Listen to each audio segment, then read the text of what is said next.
Easter Sunday, 1954, my husband Lee, daughter Donna, and I visited Concord Baptist Mission because it was the closest Baptist church to our home.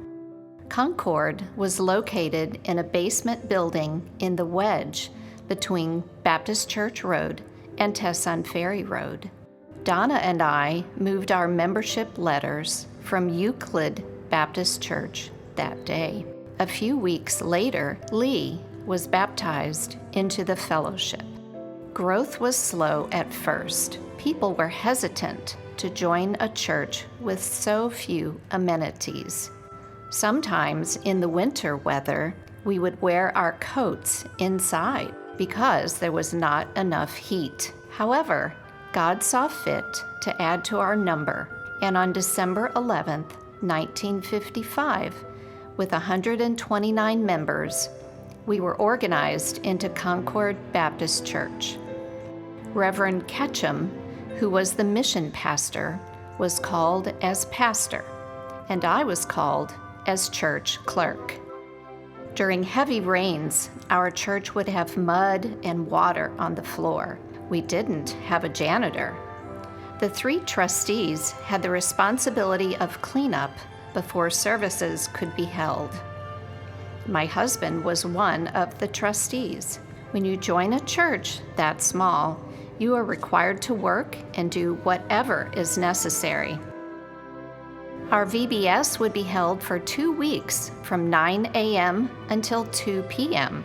with time out for lunch, which the children would bring from home. One year, VBS was held at night because not enough teachers were available during the day. Every Monday night, we had visitation. Lee was in charge of prospects, and members would go out in twos to visit potential members. I would bring newborn Linda to stay in the nursery while I prepared snacks for those visiting to eat upon returning to the church. Things have changed greatly. We had a treasurer who would personally visit and rebuke anyone who didn't tithe. Time went on, and somehow our pastor, Reverend Ketchum, made a deal for an even swap of our property for acreage on Lindbergh Boulevard, which was a much better location. Groundbreaking services were held December 30th, 1956. We began there and built a 1-story concrete block building with most of the work being done by church members. We were permitted to hold services in our old building for a time while construction went on, but eventually we had to rent Concord School for 7 Sundays. Prayer meetings on Wednesday night were held in members' homes. Our new building was dedicated December 1st, 1957. We now had 139 members. Growth continued slowly until Reverend Stephen Cobb came on the field June 5th, 1963. 2 years later, a sanctuary and more educational space was added. That was the sanctuary we used until we moved to our present location. Pastor Cobb served there for more than 12 years, and during that time, more staff had been added, and we were having more than 700 in Sunday school. There is always change. When we celebrated our 20th anniversary, Reverend Lee Mosby was pastor. When we celebrated our 25th anniversary, Dr. George Billings was our pastor. Concord has had its ups and downs, but God has always brought us through and blessed us. Our biggest down was when over 200 people left our church and all the staff resigned, and those of us left felt abandoned. God made good come of it. Another Baptist church was started, and God blessed us with interim pastor Dr. Bob Terry.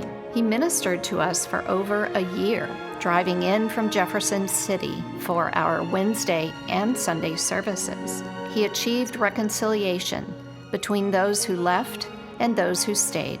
He chastised us, healed us, and prepared us for a new pastor, Dr. Bob Werner.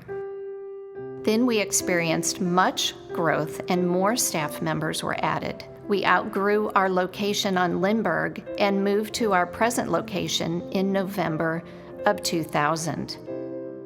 My life and Concord Church have been closely entwined for over 51 years. I have served as church clerk, Pastor Ketchum's unpaid secretary, third grade Sunday school teacher, and VBS teacher for more years than I can remember, GA leader and director, choir member, offering taker, teller, nursery worker, and for 13 years until recently, as accompanist for our senior adult choir, the Joyful Singers. Reverend Ketchum baptized my husband. Reverend Cobb baptized 3 of my children. Dr. Billings baptized Rich, married Linda and Rich, and preached the funeral for my son Jim. Dr. Werner preached the funeral for my husband and baptized my grandsons, Andrew and Michael. Christian friends have ministered to me in my sorrow and celebrated with me in my joy. I have been greatly blessed by the church community and the loving pastor and staff we now have.